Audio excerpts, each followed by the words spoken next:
Compose, épisode 8. Quand j'ai créé cette chaîne, je n'ai jamais... D'ailleurs, c'est une question que mon papa m'a posée. J'étais rabat-joie, pourquoi il me pose cette question? Tu vois, mais il m'a dit, mais ça va t'amener quoi à toi, cette chaîne? Et je lui avais dit, j'en sais rien. Je sais pas, mais je suis sûre que ça va m'amener plein de trucs. Je ne sais pas quoi exactement, mais je suis sûre que ça va m'amener plein de trucs. Et déjà, si ça a amené aux autres énormément et que moi, ça m'a amené... Déjà, rien que le fait de faire ces vidéos en français et de me sentir légitime et tout ça, et qu'en plus, ça m'a aussi amené tous ces gens géniaux que j'ai rencontrés qui aujourd'hui sont vraiment des gens avec qui j'ai des conversations au quotidien et que j'adore et que je trouve trop géniaux et tout. J'ai déjà gagné, tu vois, le gros lot, quoi. Mon invitée cette semaine, c'est Fanny Pierre. Actrice, elle est aussi coach artistique et créatrice de la chaîne YouTube Actrice à Hollywood. Parce que oui, Fanny est belge, mais elle vit à Los Angeles depuis 2016. On a donc profité de ses vacances en Belgique pour enregistrer cet épisode.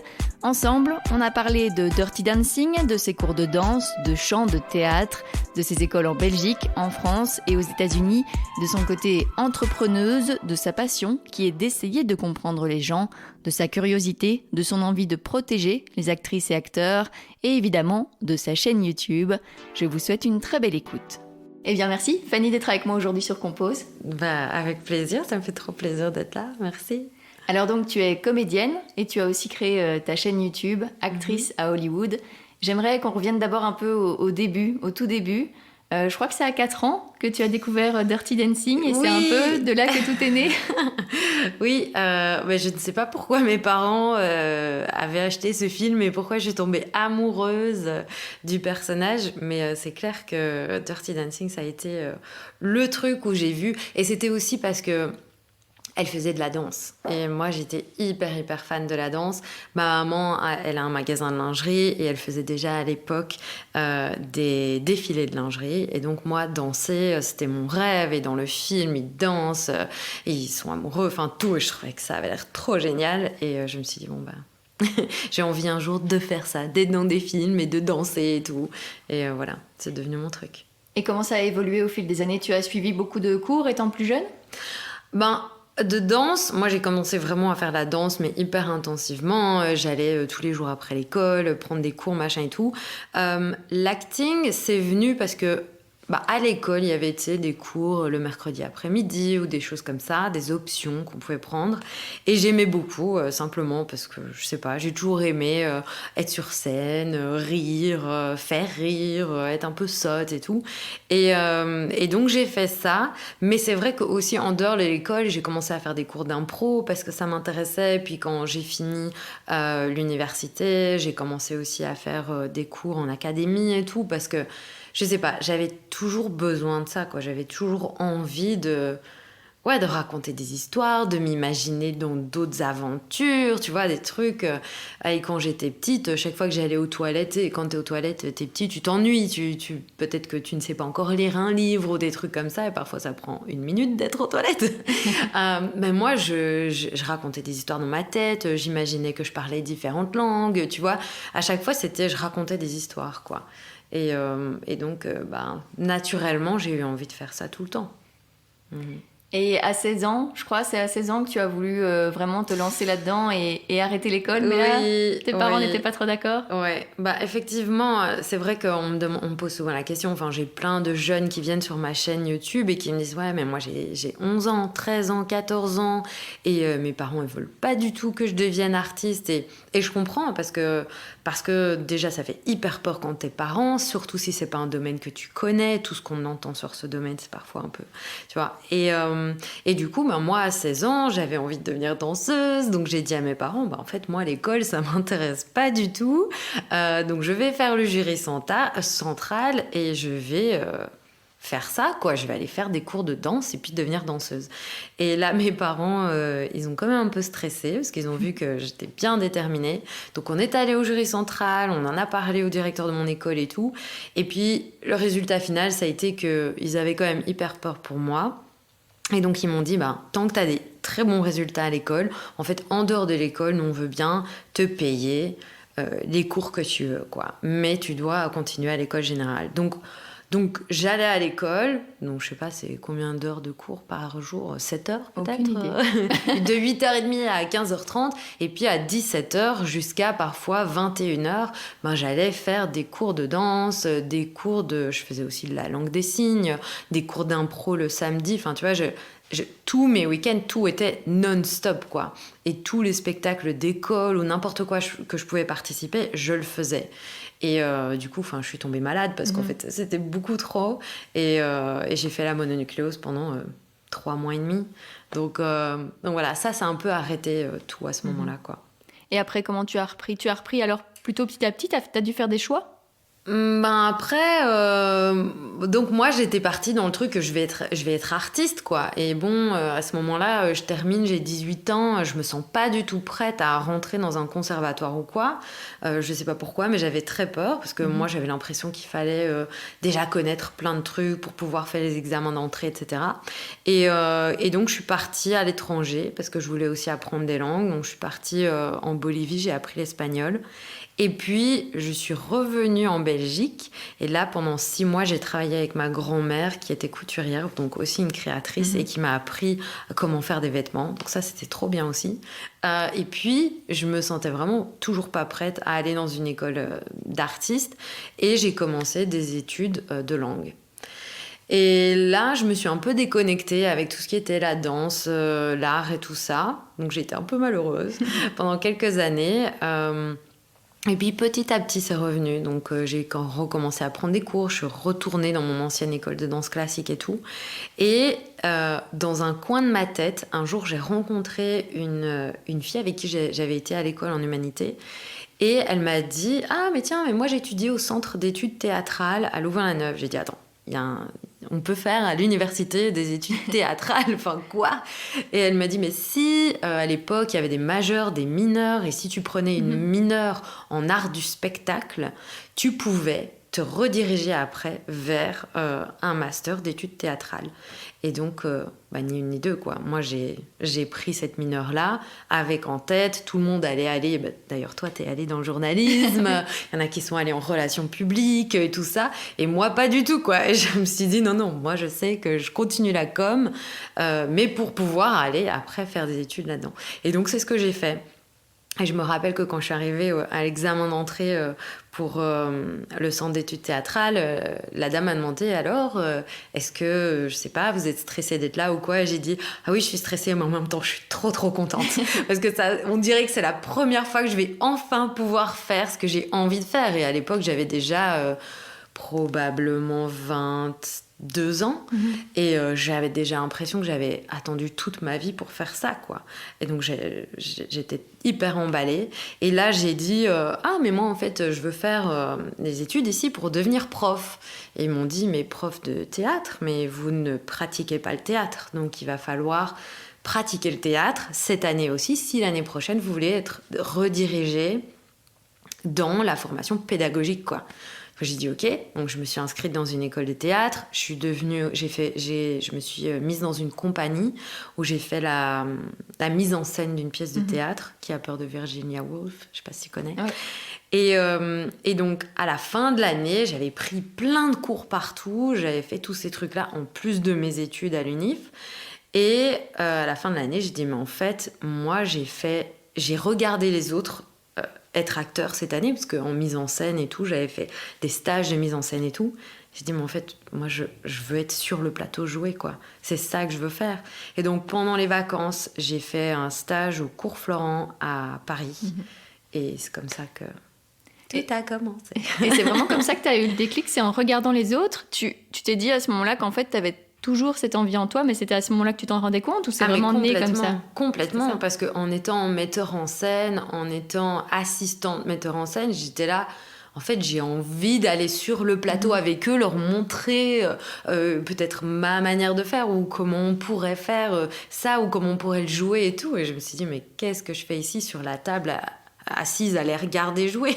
J'ai pas du tout envie d'être assise, j'ai envie d'être sur le plateau en train de bouger, en train de faire le truc. En plus, je viens de la danse, du corps, donc j'ai envie de bouger tout le temps et d'être dans l'action et tout. Donc ouais, c'est vraiment ça. Et du coup, ma maman, moi j'ai cherché un endroit où aller. Et au début, ce qui m'intéressait hyper fort, c'était tout ce qui était, parce que je suis hyper sensible, donc la méthode qui me parlait le plus, c'était la méthode sur les émotions, qui est la méthode de l'actor studio. Et donc j'avais cherché, c'était aux États-Unis. Et là, je me suis dit, oh, c'est aux États-Unis. Et j'ai regardé les prix pour les écoles, c'était 25 000 $ l'année. Enfin, il n'y avait pas moyen que je fasse ça, c'était beaucoup trop cher. Plus le logement, enfin, plus tout. Donc c'était 50 000 peut-être dollars l'année, je sais pas. Et donc j'ai parlé avec ma maman et elle m'a dit, pourquoi tu vas pas essayer les cours Florent à Paris? Donc je me suis inscrite à un stage en me disant, je vais faire un stage caméra, juste voir ce que c'est. Et en fait, j'ai adoré, quoi. Et je savais pas du tout, mais quand tu fais un stage au cours Florent, en fait, c'est un examen d'entrée. Donc après, ils t'envoient une petite lettre en te disant oui ou non, t'es accepté. Et moi, j'ai reçu la lettre et la lettre disait vous êtes accepté en 2e année, donc pas en première année. Là, je me suis dit quand même, enfin, il y a peut-être un truc, enfin et tout ça. Et puis ma grand-mère est décédée et c'était un peu la personne qui m'avait élevée. Et là, ça a été vraiment le déclic, quoi. J'ai dit attends. Qu'est-ce que je fais d'encore attendre, d'encore hésiter? En fait, la vie, c'est court, je pars. Donc, je sais pas, j'ai reçu la lettre peut-être le 29 août. Et le 6 septembre, j'étais dans le train et je partais à Paris pour faire ça. Et je suis restée peut-être 1 mois ou 2 mois au cours Florent. Et ça passait pas du tout, c'était hyper théâtral, ça me parlait pas trop. Et donc, j'avais rencontré donc, le prof du stage, qui lui était réalisateur, et il était prof dans une école de réalisation, le CLCF à Paris. Et il m'a dit « Oh, viens, je donne un cours de direction d'acteur, viens jouer avec mes élèves et tout. » J'ai fait ça, j'ai adoré, c'était trop gai et tout. Et à ce moment-là, je lui ai dit ça passe pas au cours Florent, quoi. Il m'a dit il y a une autre école, c'est un peu plus dur de rentrer, mais je pense que tu peux le faire. Et donc je les ai contactés, l'autre école, et puis j'ai fait l'autre école pendant 3 ans. Et c'était quoi l'autre école? C'était le laboratoire de l'acteur. Comment tu t'es sentie là-bas en fait? Pourquoi ça s'est mieux passé qu'au cours Florent? Alors, ce qui s'est mieux passé, c'est que c'était beaucoup plus cinéma.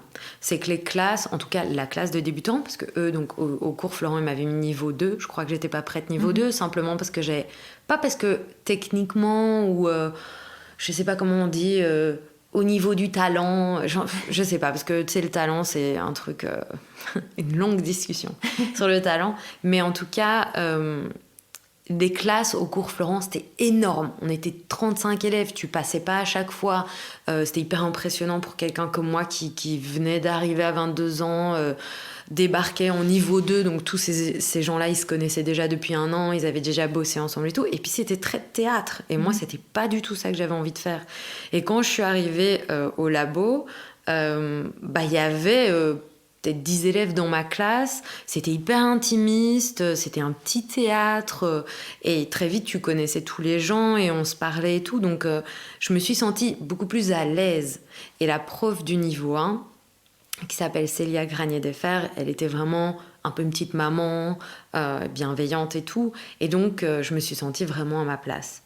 Après j'ai continué au labo, je sais pas si ça m'a toujours correspondu, ouais.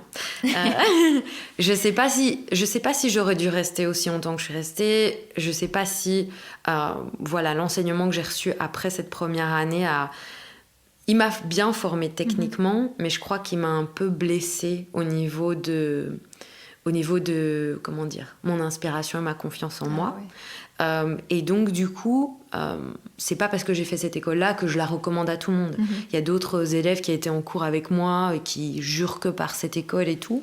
Moi, j'ai travaillé encore après avec d'autres gens et ça m'a ouvert aussi les yeux sur différentes peut-être manières d'aborder ce métier que je préférais, mais qu'à ce moment-là, je ne savais pas. Donc, j'étais dans cette école-là.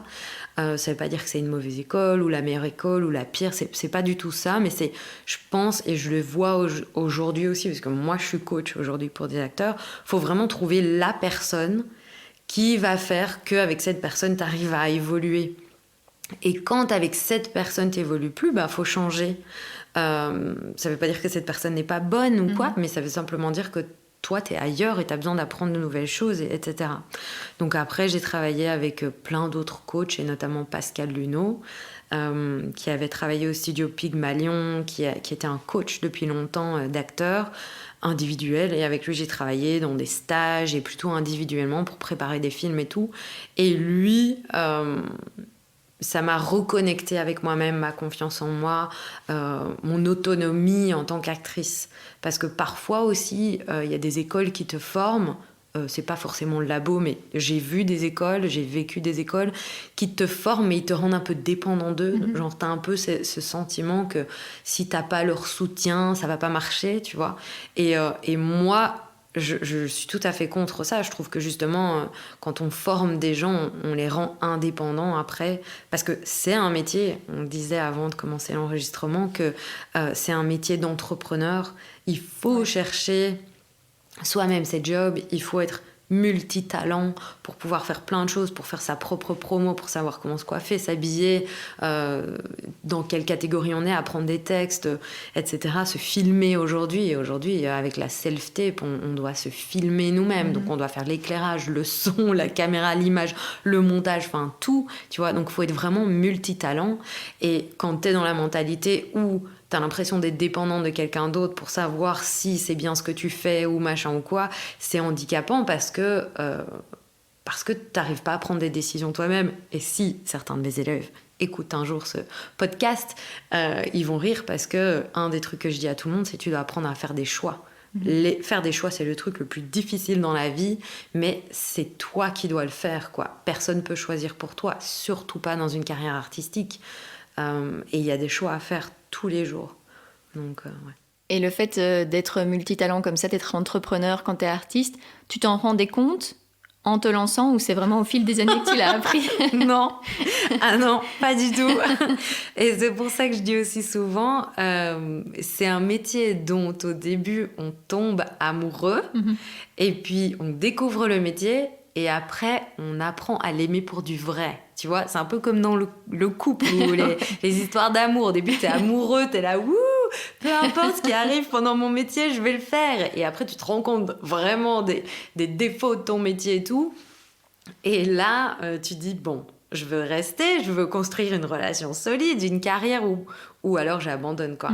Et bon, moi, j'ai décidé de rester. Et qu'est-ce qui a fait justement que t'as décidé de rester? Mais parce que... ça a semblé hyper bateau comme réponse, mais je vois pas ce que je vais faire d'autre. J'ai déjà... je sais pas combien de jobs j'ai déjà eu dans ma vie, parce que, bon, en dehors de tout ça, de mon parcours que je viens de t'expliquer, à côté, j'ai toujours travaillé, j'ai toujours eu des jobs, j'ai toujours fait plein de trucs différents. Je sais pas, je dois avoir fait au moins 15 à 20 jobs différents. Et... il n'y a rien d'autre que j'aime, quoi. Enfin, que j'aime autant. Même pour ceux qui m'ont suivi ces 4 dernières années, j'ai travaillé aussi en production. Alors, je suis très bonne en production parce que justement, je suis très bonne à organiser plein de trucs et faire plein de trucs différents et tout. Mais c'est pas parce qu'on est bon dans quelque chose qu'on aime ça. C'est pas que j'aime pas la production, mais c'est que c'est pas mon truc, quoi. C'est pas le truc où je me réveille le matin, enfin, moi, je sais pas, je me réveille le matin, j'ai envie de me déguiser. Tous les jours, je me maquille différemment, je fais mes cheveux différemment. À chaque fois que je vois des gens, ils me disent, t'as changé tes cheveux. Enfin, tu vois, parce que je suis toujours en train de les couper, de les laisser pousser, de faire une mèche, de changer la couleur, d'avoir des vêtements aussi de toutes les couleurs, enfin, de tous les styles et tout. J'adore ça. Ça me passionne. Et ce qui me passionne encore plus, et que ça, je peux pas m'en passer, même dans mes passe-temps, quand je suis pas en train de faire l'acting, je fais ça, c'est d'essayer de comprendre les gens. Alors, il y a beaucoup de gens qui me disent « Ah, t'aurais peut-être dû être psy, peut-être, je sais pas. » Mais en tout cas, moi, j'adore, je regarde tout le temps des émissions télévisées, soit avec des gens qui viennent témoigner de leurs expériences personnelles, de leur vie, d'un truc qui leur est arrivé, soit des enquêtes policières sur, tu sais, des tueurs en série. Enfin, l'autre jour, j'avais dû... chercher pour un rôle pour une psychopathe, je devais jouer une psychopathe, et tu sais, souvent, en fait, ce qui se passe dans la vraie vie, c'est que on a souvent des a priori, ou une vision de ce que c'est, je sais pas moi, la dépression, de ce que c'est que vivre un divorce, ou être un enfant adopté, ou toutes des choses comme ça, parce qu'on a entendu plein de choses. Et puis en fait, après, quand tu dois préparer un rôle, où tu vas vraiment devoir être cette personne, en général, tu dois absolument aller chercher plein d'informations. Parce qu'en fait, tu vas te rendre compte que tu as un tas d'a priori. Et tu peux pas juger tes personnages. parce que sinon tu peux pas les défendre. Et quand tu vas interpréter un personnage, tu dois vraiment pouvoir le défendre, comprendre pourquoi cette personne a fait tous les choix qu'il ou elle a fait. Et si tu vas pas chercher des informations très claires et vraiment presque médicales sur toutes les conditions humaines, t'es dans le jugement. Et donc t'es à côté de la plaque. Et donc tu joues pas sincèrement, quoi. Et en fait, vraiment notre job en tant qu'acteur et actrice, c'est de faire comprendre aux êtres humains comment d'autres êtres humains vivent. Et c'est aussi que certains êtres humains se reconnaissent en nous et se sentent pas seuls. Et donc si on joue à côté de la plaque et qu'on défend pas du tout nos personnages, il y a personne qui va reconnaître la vérité de ce qu'on fait, et surtout ça va pas leur parler aux gens. Donc ouais, ça c'est hyper important dans notre métier. Ouais, c'est un peu lié finalement quand les gens te disent t'aurais dû être psy parce que t'aimes bien comprendre les gens. Ouais. T'as besoin de comprendre les personnages que tu joues, c'est lié finalement. Ouais, exactement. Et ce qu'on disait juste avant qu'on commence l'enregistrement aussi, c'est la curiosité. Enfin, moi je suis hyper curieuse, et je déteste rester avec une question sans réponse. Et quand tu prépares un personnage ou quand tu essayes de comprendre une histoire ou quoi, tu dois vraiment imaginer tout ce qui n'est pas écrit dans le scénario, tous les éléments qu'on t'a pas donnés. Parce que si tu lis juste la description d'un personnage, c'est une femme de ménage de 35 ans et elle a 4 enfants, ça te dit rien sur une personne, son métier, combien d'enfants cette personne a et son âge. Ça te dit rien sur une personne, ça te dit pas pourquoi cette personne a eu 4 enfants, comment ça s'est passé, enfin, tout, quoi, tu vois. Donc, toi, tu dois connaître toute l'histoire, et c'est pour ça que quand je disais tout à l'heure j'adore écrire des histoires, même quand t'es acteur ou actrice, tu réécris une partie de l'histoire que le scénariste ou la scénariste ou si c'est le réalisateur, la réalisatrice qui a écrit le film n'a pas écrit. Donc tu dois t'approprier une partie, et c'est vraiment une collaboration du coup quand tu arrives sur un plateau de tournage, parce que tout le monde a écrit une petite partie de l'histoire. Le chef opérateur, il a écrit, ou la chef opératrice a écrit la manière dont visuellement cette histoire va être racontée. La personne qui s'occupe du son va écrire comment, au niveau du son, cette histoire va être racontée. Donc chacun écrit cette histoire, et au final, ça fait une méga grosse histoire avec toutes les histoires de tout le monde, quoi.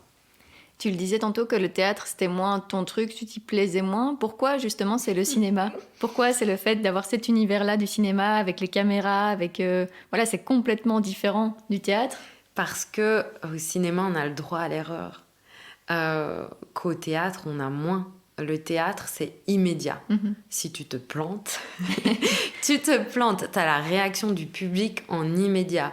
Et moi, je suis quelqu'un qui, en même temps, j'adore, et je pense que c'est une des qualités principales pour être acteur ou actrice, c'est de prendre des risques. Et en même temps, j'ai la trouille tout le temps. Donc, j'adore prendre des risques, mais j'ai la trouille. Donc, le théâtre, ça me terrifiait, ça me tétanisait de me dire, je vais aller sur une scène et je vais devoir être face aux gens en direct, et si je me trompe, c'est foutu, quoi. Et ça, je supportais pas l'idée. Et donc voilà. Et puis j'avais pas une voix qui portait, j'avais pas confiance en moi. Enfin, c'était vraiment un mix de tout ça. Je pense qu'aujourd'hui, c'est complètement différent, mais à la base, c'était comme ça. Et d'ailleurs, aujourd'hui, j'ai même fait du stand-up. Enfin, tu vois, donc ma peur de la scène, je l'ai vachement vaincue. Mais je sais pas, j'ai toujours été amoureuse du cinéma. Et puis, il y a eu plein de formats différents, long métrage, court métrage, des films avec notamment un avec Catherine Deneuve, où tu avais une scène avec elle. Quel regard tu portes comme ça sur déjà toutes les expériences que tu as pu avoir ? Bah, ça me fait hyper plaisir. Je me sens trop chanceuse. À chaque fois que j'ai fait quelque chose, j'ai appris pour la fois d'après. Ouais, c'est juste des hyper bons souvenirs, quoi. Dans mon bagage, dans mon sac à dos avec moi que je transporte tous les jours, j'ai tous ces petits trucs-là dans ma tête, quoi. Et c'est trop gai. C'est hyper gai. Et puis ça m'a appris tellement d'être avec, par exemple, si on parle de Catherine Deneuve, mais plein d'autres gens avec qui j'ai tourné, c'est la plus emblématique jusqu'à maintenant. Mais un truc que je dis souvent aux acteurs et aux actrices que je coach, c'est quand tu arrives sur le plateau, tu as une énergie. Et si tu arrives à monter l'intensité de la scène et du personnage avec ton énergie, après, t'as quasi rien à faire. Quand tu joues face à Catherine Deneuve, t'as quasi rien à faire. Elle arrive sur le plateau, elle te balance son énergie, son intensité. Toi, si t'es une bonne petite éponge juste en face et que tu réponds simplement à ce qu'elle te dit ou que tu te laisses, que t'es à l'écoute de ce qu'elle te donne, t'as quasi rien à faire, d'accord ? Mais quand c'est toi qui es Catherine Deneuve ou quand c'est toi qui portes le film sur tes épaules, là, t'as une énorme responsabilité parce que tu dois arriver avec cette énergie, avec cette intensité.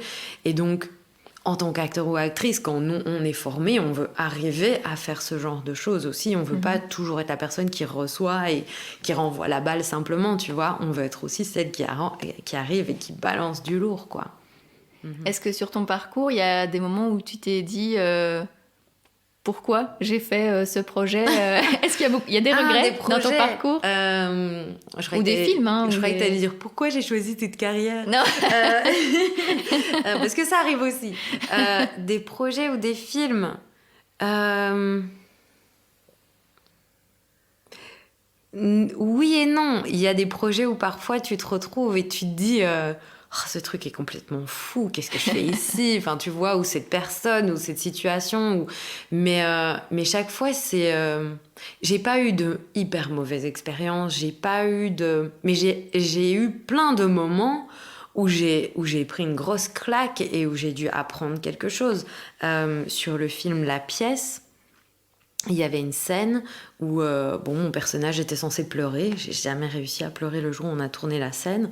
Je suis rentrée chez moi, du coup pour le coup j'ai pleuré parce que j'étais hyper déçue de pas avoir réussi et je me suis dit il y a une autre scène où je dois pleurer et ça va pas arriver 2 fois quoi, tu vois.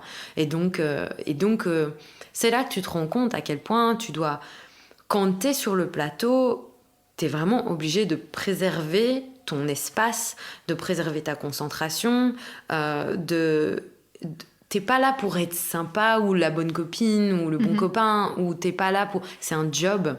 T'es vraiment là pour faire ton travail. Si ton travail ce jour-là, dans une scène, c'est de pleurer, il y a rien d'autre qui compte. Enfin, tu vois, entre guillemets, j'exagère un peu, mais... Donc... Et du coup, pour la scène d'après, je me suis vraiment protégée, je suis restée dans ma bulle, j'ai fait mon travail de préparation encore plus intensément et tout, et ça a super bien marché, et c'est très chouette. Mais il y a beaucoup de choses comme ça qui peuvent ne pas marcher, c'est pas la fin du monde, mais ça t'apprend un truc, et la prochaine fois, tu vas pas foirer, quoi. Apprendre, c'est un mot qui revient souvent dans ton discours, c'est vraiment le fil rouge, en fait, de un peu ta vie, en fait, c'est un peu ton... T'apprends tous les jours. Mojo. Il y a beaucoup de personnes qui abordent ce métier, et plein de gens qui me contactent sur ma chaîne YouTube et qui me disent en fait c'est combien d'années pour être acteur, machin et tout, et chaque fois je leur dis mais ça s'arrête jamais. T'apprends tous les jours parce que peut-être que en fait quand t'es acteur t'as un nombre incalculable de premières fois dans ta vie. Tu sais, d'habitude, t'apprends une fois à conduire, après tu sais conduire. Mais quand t'es acteur, chaque nouveau projet, c'est un nouveau personnage, une nouvelle équipe de tournage, des nouveaux partenaires, probablement des choses que t'as jamais faites, parce que si t'as jamais joué une boulangère et que cette fois-là c'est une boulangère, tu vas devoir apprendre comment faire du pain, d'accord ? Donc, tu as non-stop des premières fois. Donc, il faut être hyper curieux, il faut avoir envie d'apprendre, faut pas avoir peur d'apprendre, parce que souvent, quand on arrive, quand on a 15 ans, on a envie d'apprendre plein de trucs, on est dans le truc où, ouais, c'est normal d'aller à l'école et tout ça. Mais parfois, quand on arrive à 30-35 ans, on se dit, bah, c'est bon, l'école, j'ai eu ma dose, quoi, tu vois. Or, il y a plein de nouvelles techniques, de nouvelles approches, de nouvelles choses, etc. Et qui évolue. Le cinéma d'il y a 15 ans, c'est pas le même cinéma qu'aujourd'hui. Aujourd'hui, il y a les écrans verts, il y a la 3D, tu vois, il y a le motion... il y a le motion capture. Tu vois, il y a tous ces trucs-là. Et il faut apprendre à travailler avec ça. Il y a 3 ans, la self-tape, donc le fait de se filmer chez soi pour un casting, ça n'existait presque pas. On allait en salle de casting avec Covid. tout d'un coup, en 2 secondes, tout le monde a dû apprendre à se filmer chez soi, à sa maison. Et aujourd'hui, en tout cas à Los Angeles, il n'y a plus aucun casting qui se fait en salle de casting. C'est tout où tu te filmes chez toi à la maison ou via Zoom, en direct, vidéoconférence. Donc, il faut s'adapter tout le temps. Et je le vois, il y a des gens qui sont hyper réticents au changement et qui sont là, oui, mais moi, j'ai pas envie de m'acheter une installation cet été, et je veux pas savoir. Ben tant pis pour toi, parce que le truc il va continuer à avancer, que tu le veuilles ou pas. Y a des choses qui sont là pour rester, quoi. Donc faut avoir envie tout le temps de connaître des nouvelles technologies, même des nouvelles plateformes. Par exemple, il y a plein de gens aujourd'hui qui se font connaître via les réseaux sociaux. Donc si t'es pas réseaux sociaux, ok, pas de problème pour toi, pas de jugement non plus, mais sache que tu vas peut-être te couper plein d'opportunités parce que t'as pas envie de t'intéresser aux réseaux sociaux. Donc voilà, il faut savoir que c'est comme ça. On dépend, quand on travaille dans le cinéma, on dépend de la technologie, et la technologie, elle est pas prête d'arrêter d'évoluer. Donc nous, il faut qu'on ait envie d'évoluer aussi. Tu parlais de Los Angeles. En 2015, tu as décidé d'aller aux États-Unis pour bosser. Pourquoi en fait ? Pourquoi cette envie d'aller vers les États-Unis ? Pourquoi là-bas ? J'avais toujours eu envie d'y aller parce que je t'avais dit au tout début, moi j'avais envie de faire l'actor studio parce que la méthode c'était les émotions, moi je suis hypersensible, donc voilà, ça me titillait à fond. Puis Hollywood, c'est là qu'il y a plein de films qui se sont tournés. Los Angeles, c'est un peu les Jeux Olympiques de l'acting, c'est là qu'il y a le plus gros de l'industrie du cinéma. Donc j'étais hyper curieuse, je le suis toujours, et j'avais envie de découvrir. Donc j'ai un ami qui en fait filmait un court-métrage là-bas, quelqu'un avec qui j'avais déjà travaillé, Guillaume Caroubi, et il me dit, Fanny, si tu viens à Los Angeles, parce qu'il savait que j'avais envie d'aller, mais j'avais dit, j'irai avant la fin de l'année. On était au mois d'août.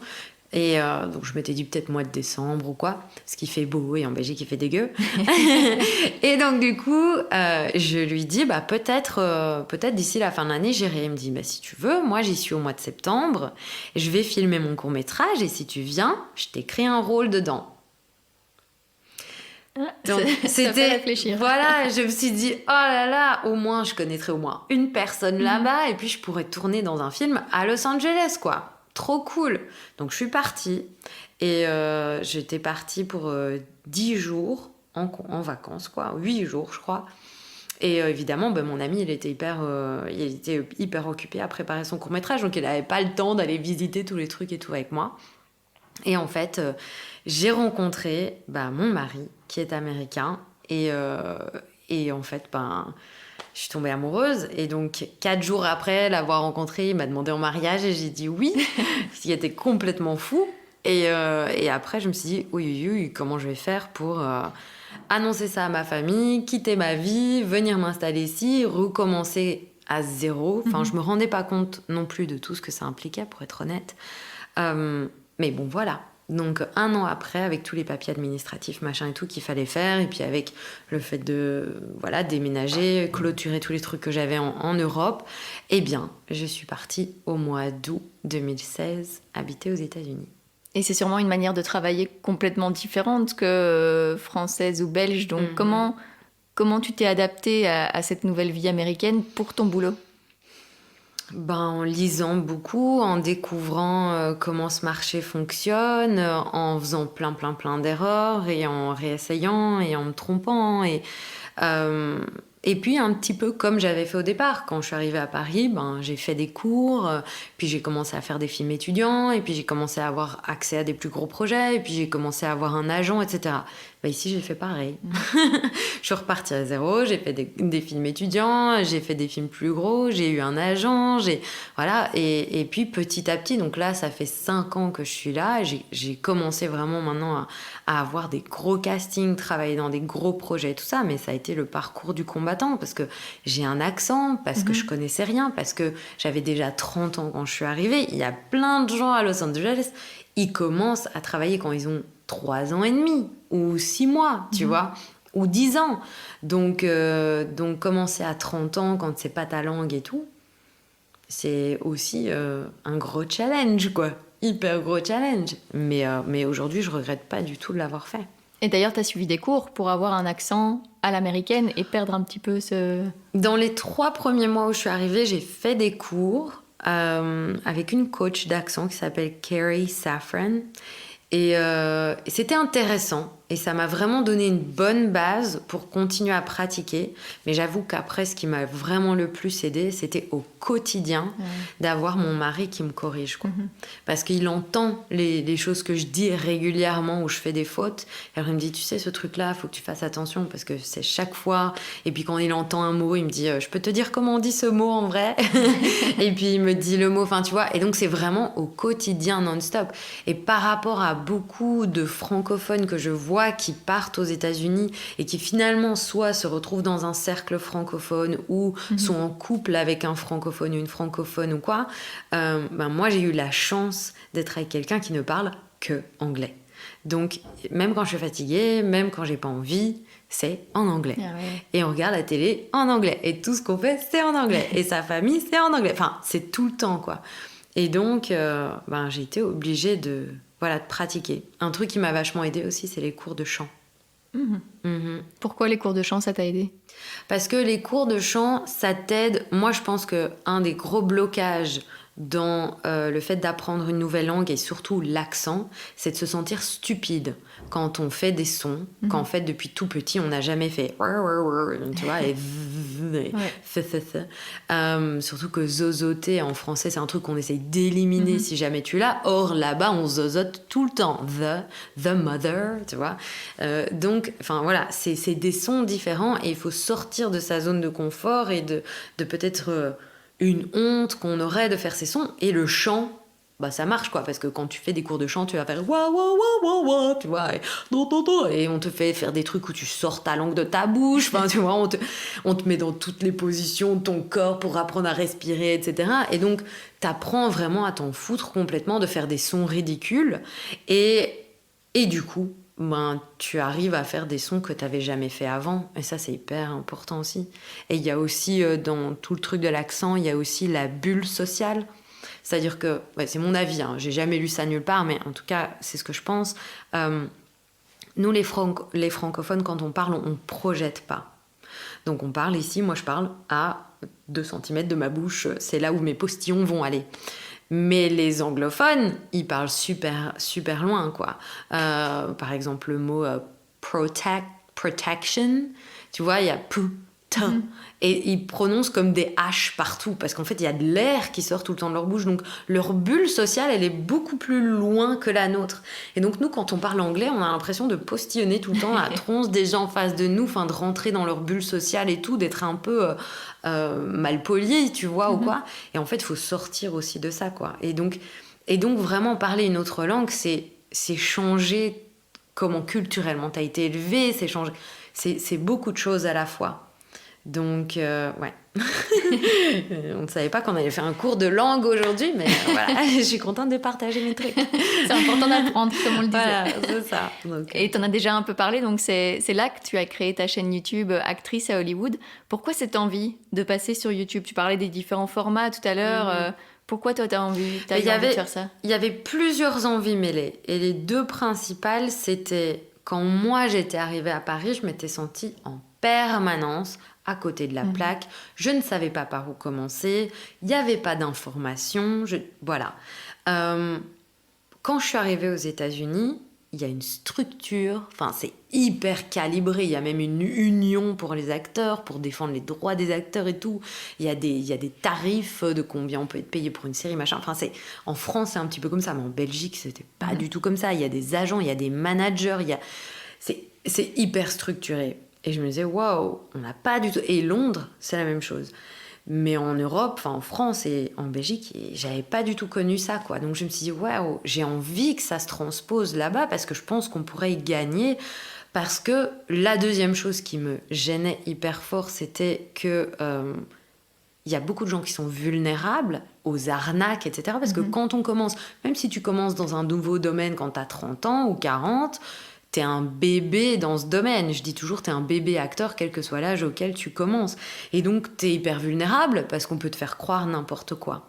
Et moi, je suis un petit peu naïve, et donc on m'a souvent fait croire n'importe quoi, et ça me saoulait, quoi. Et j'avais un peu envie de protéger les gens de ces arnaques, des gens qui abusent et tout. Ça, c'était la deuxième chose. La troisième chose qui me manquait, c'était de parler français. Et j'avais vraiment envie, parce que je me sentais aux États-Unis un peu hors de mon élément, quoi. Tu sais, quand tu parles pas c'est pas ta langue, t'as pas accès à des gros projets et tout. J'avais la frustration, parce que moi, je venais de tourner avec un des premiers rôles féminins dans un long métrage, La Pièce à Paris. J'avais tourné avec Catherine Deneuve, et je voyais que ma carrière commençait à vraiment décoller en France. Et puis là, je retournais à rien, quoi. Et j'avais l'impression que j'avais aucun atout pour moi. J'arrivais pas vraiment à jouer dans cette autre langue, j'arrivais pas à avoir les opportunités que je voulais avoir, et donc j'avais besoin de me retrouver un tout petit peu dans ma zone de confort, et ma zone de confort, c'était parler d'un truc que j'adore, qui est l'acting, et en français. Et donc je me suis dit, génial, je vais faire ça. Et donc j'ai commencé à faire ça, et au début... aussi parce qu'il y avait plein de gens qui savaient que j'étais actrice, des amis d'amis d'eux, qui par exemple me posaient des questions et me disaient « Oh, j'aimerais bien devenir acteur ou actrice, comment faire ?» Et moi, je passais des heures à leur expliquer, à leur envoyer des messages, des liens et tout. Et puis, je voyais bien que parfois, ils faisaient rien de ce que je leur avais offert. Et ça me frustrait en me disant « Purée, je viens de passer autant d'heures à expliquer tout ça. » Et en fait, cette personne ne va pas du tout utiliser mes conseils, quoi. Et donc je me suis dit, c'est bien, il faut que je mette ça hors de mon contrôle, donc je vais faire des vidéos, s'il y a 0 personne qui les regarde, c'est pas grave, et si ça peut aider même 20 personnes, c'est génial.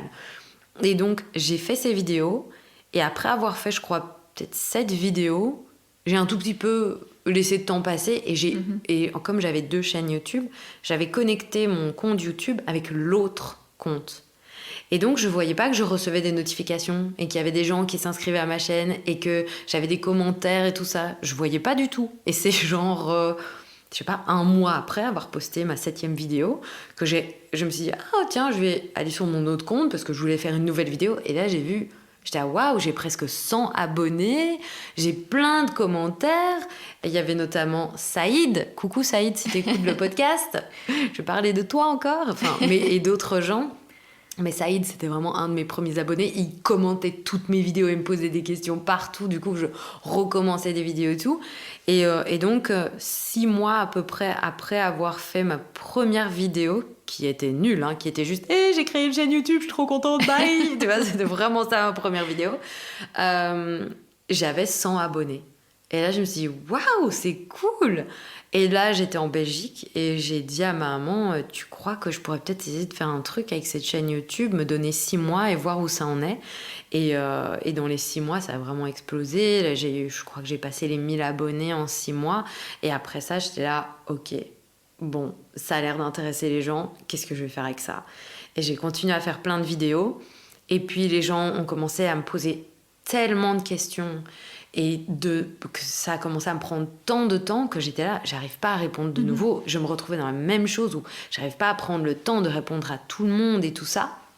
Et donc là, je me suis dit, je vais faire un truc où... Et en fait, les gens me demandaient aussi tout le temps, quelle école tu me recommandes et tout. Et j'arrivais pas à leur recommander d'école déjà parce que je les ai pas toutes faites. On peut pas tout expérimenter, je les ai pas toutes faites, et puis ce que moi j'aime comme école et enseignement va pas correspondre à tout le monde, donc je me trouvais hyper mal placée pour recommander des écoles, tu vois.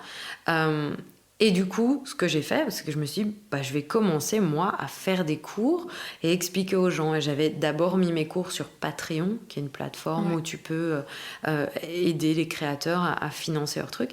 Et puis je remarquais que la communauté francophone n'était pas du tout confortable avec Patreon, ils ne savaient pas trop ce que c'était et tout. Donc je me suis dit, je vais faire mon propre site internet et là, je vais vendre mes cours par moi-même en fait. Et ça, j'ai commencé à faire en 2017, 2018 je pense. Et donc là, tu es coach et tu donnes des cours en ligne, mais aussi en présentiel, comment ça se passe ? Non, donc en fait, comme je suis loin de ma communauté, vu que ma communauté, elle est francophone, donc c'est Canada, Suisse, France, Belgique, parfois même Maroc, Afrique, un peu partout où on parle français en fait. je fais tout en ligne. Donc, c'est-à-dire que le premier cours que j'ai créé, c'était un cours avec différents chapitres, où moi, j'avais l'impression que ces chapitres regroupaient un peu tout ce qu'il fallait savoir, en tout cas pour commencer, et même peut-être pour passer au prochain niveau de sa carrière. Et j'ai créé ça.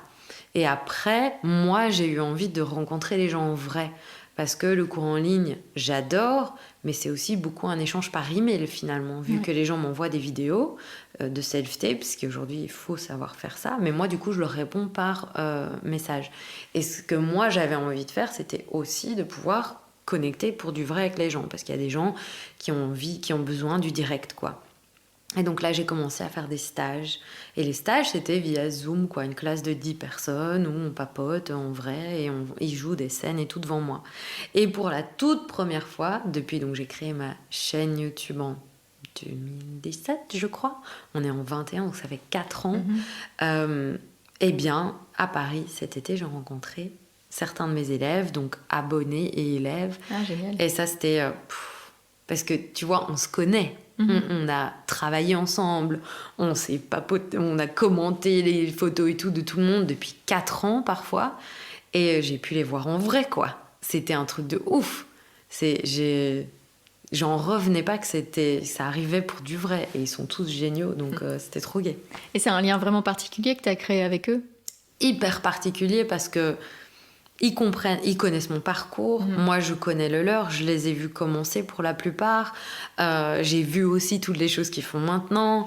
Et c'est un lien où on est inspiré par les mêmes choses. On a la même philosophie de ce métier, où c'est pas se marcher dessus, c'est de s'entraider, machin et tout.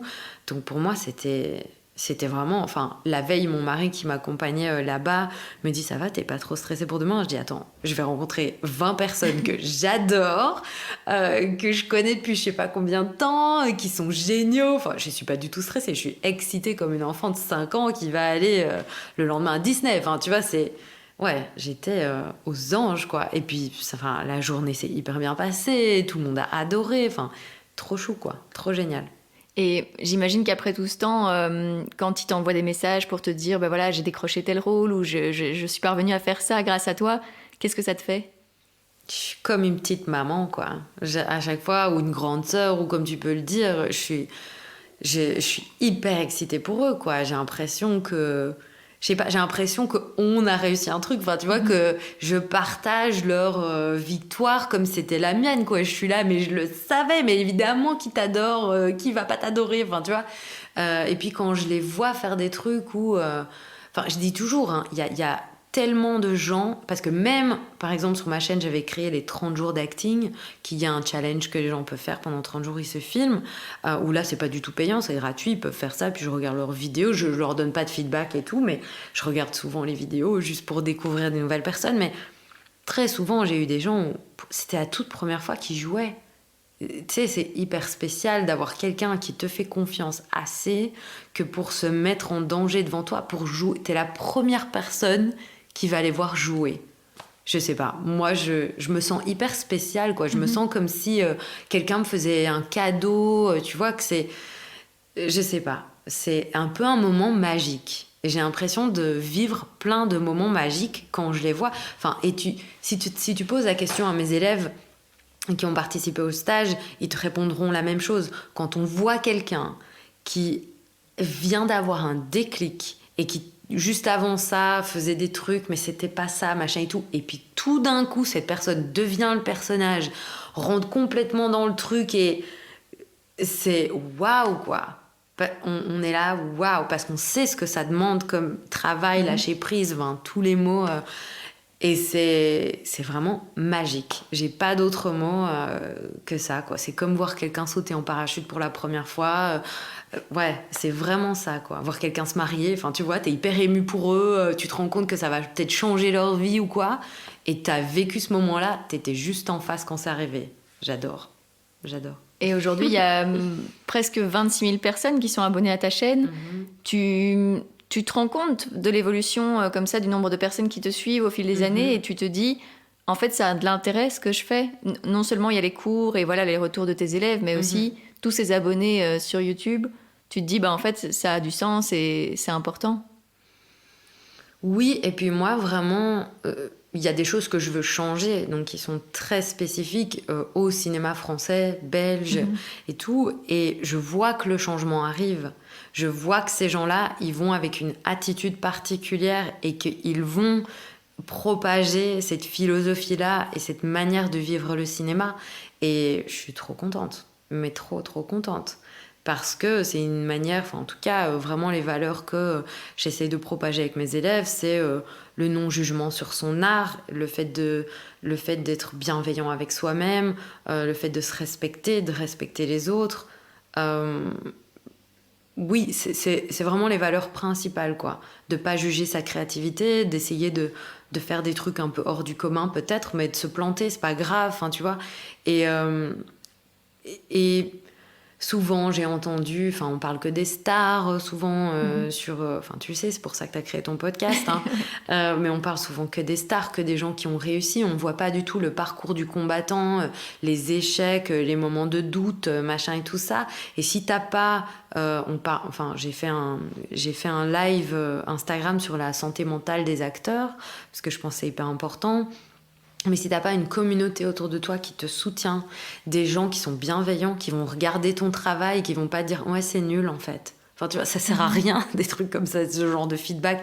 Donc qui vont vraiment être constructifs, qui vont plus t'aider à comprendre machin et tout, parce que en les formant, enfin par exemple dans les cours, ils arrivent tous ou elles arrivent tous et toutes à un moment où ils et elles font leur propre feedback de leur travail, du travail des autres et tout. Donc après, tu peux aussi t'entraider, tu peux faire des projets ensemble, etc. Et vraiment, le but, c'est de propager cette bienveillance et ce respect dans le milieu du cinéma, qui, je pense, parfois, n'a pas été au rendez-vous dans, en tout cas, ce que moi, j'ai expérimenté. Enfin, moi, j'ai de la chance, j'ai eu des belles rencontres, mais j'ai eu beaucoup d'échos hyper négatifs sur notre métier et ça me rend triste, quoi. Enfin, il y a eu le mouvement MeToo et tout ça et j'ai plus envie.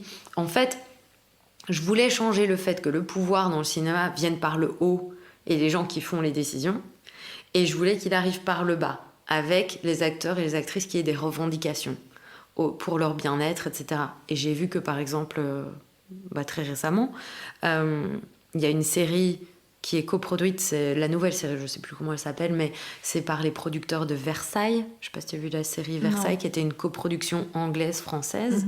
Ils amènent sur le plateau, parce que c'est une coproduction avec l'Angleterre, et l'Angleterre est hyper influencée par ce qui se passe à Los Angeles, ils amènent des intimacy coordinators, des coordinateurs d'intimité.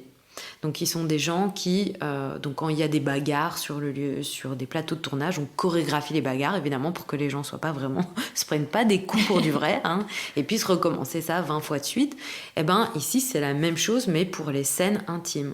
Donc, pour toutes les scènes de sexe, scènes intimes, baiser, mais même juste toucher quelqu'un sur l'épaule, le bras, les fesses, peu importe, il y a des gens qui viennent et qui font en sorte que le désir ou la vision des réalisateurs, réalisatrices puisse fonctionner avec le consentement et l'envie des acteurs et des actrices et le respect de leurs limites, etc.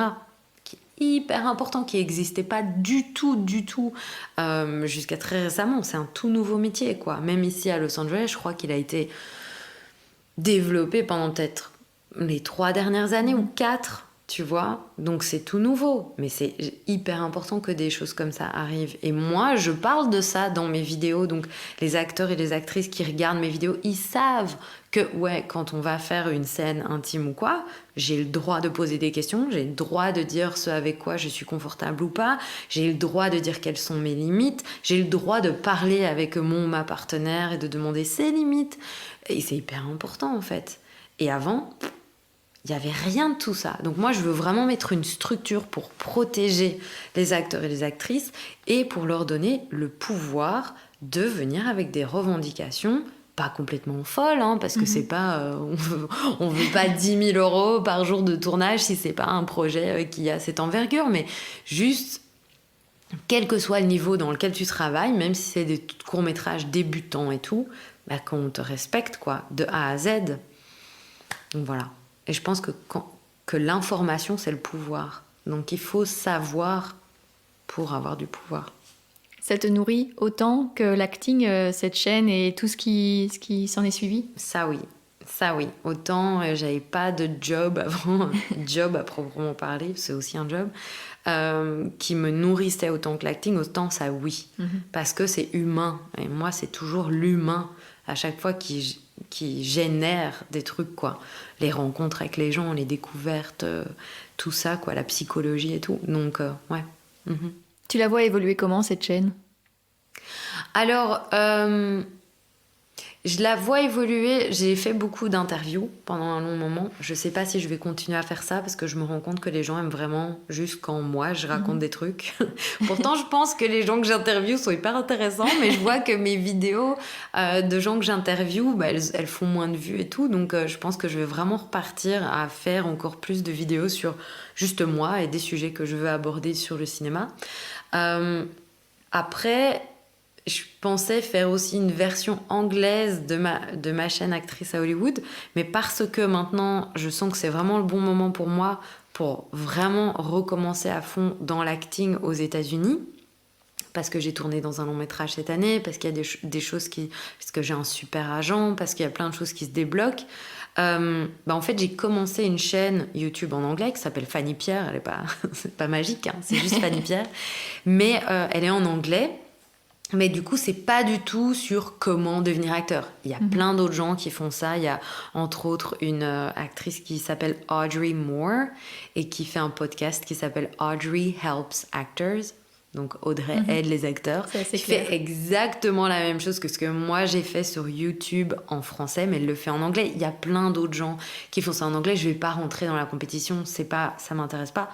Donc, ce que moi, je veux faire avec cette chaîne en anglais, c'est du créatif.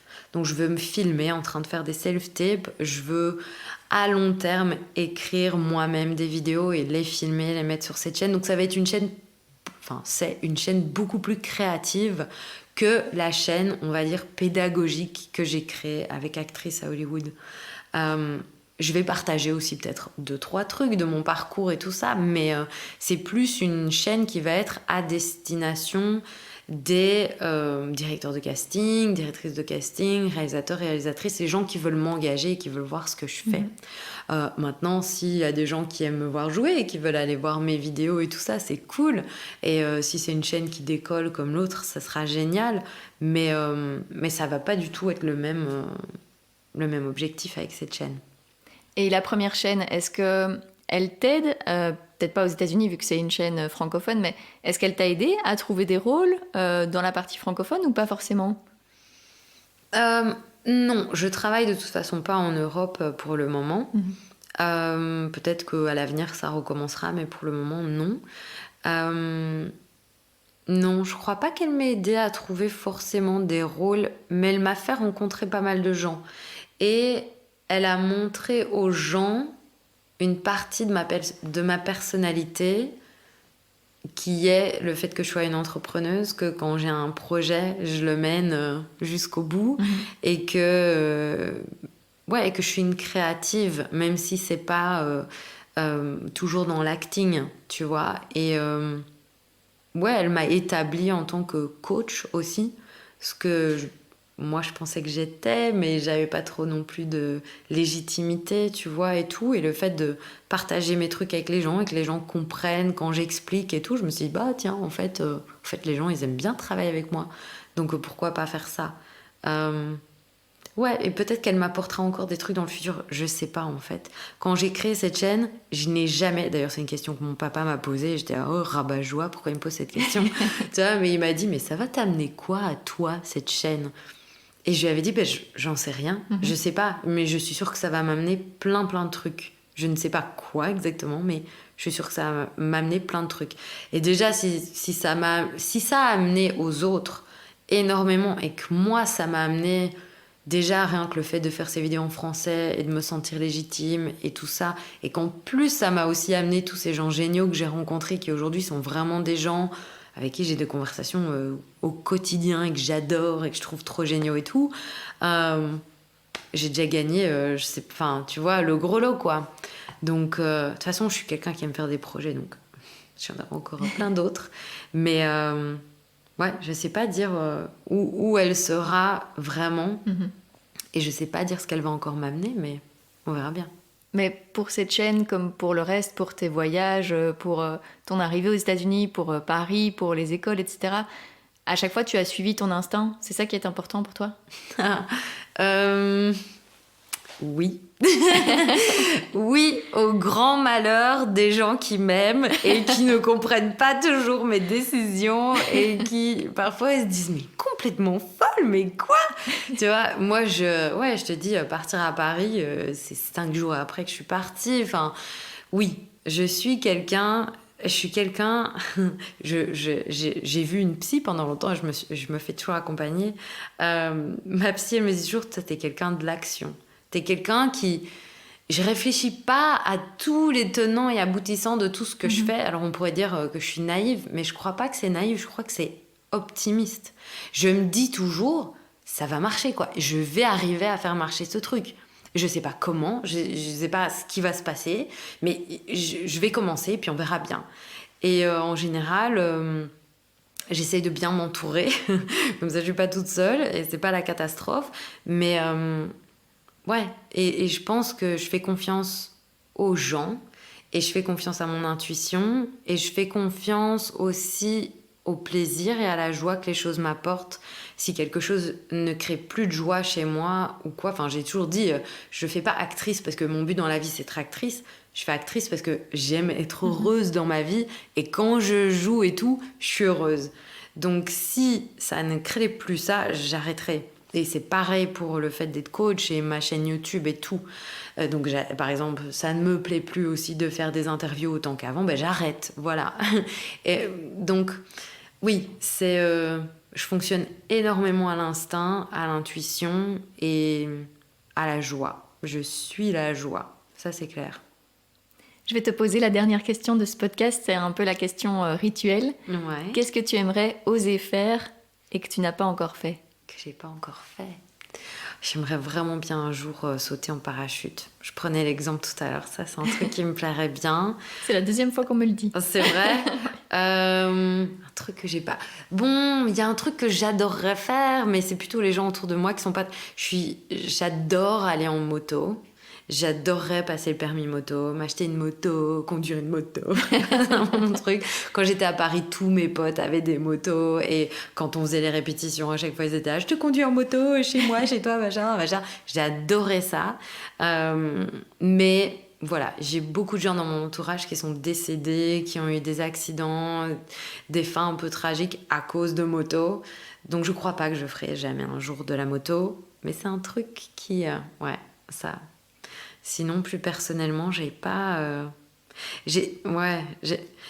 ma vie. Et en général, les trucs que j'ai envie de faire, je les fais, quoi. Donc, non, j'ai pas d'autres trucs. Mais sauter en parachute, peut-être un jour. Ouais. Merci beaucoup, Fanny. Merci à toi. Merci, c'était trop chouette. Merci beaucoup. Merci Fanny d'avoir accepté mon invitation. Si vous souhaitez la découvrir, les liens vers son site et sa chaîne YouTube se trouvent dans les notes de cet épisode. Et puis merci à vous de l'avoir écouté, j'espère que ça vous a plu. Si c'est le cas, abonnez-vous à Compose sur Instagram, Facebook ou Twitter, mais aussi sur la plateforme de streaming que vous êtes en train d'utiliser. Et si vous voulez soutenir financièrement le podcast, vous pouvez le faire via la plateforme Patreon dont Fanny a parlé dans cet épisode. Et enfin, parler de Compose autour de vous, c'est ce qui m'aide le plus à faire connaître ce podcast. À bientôt pour un nouvel épisode.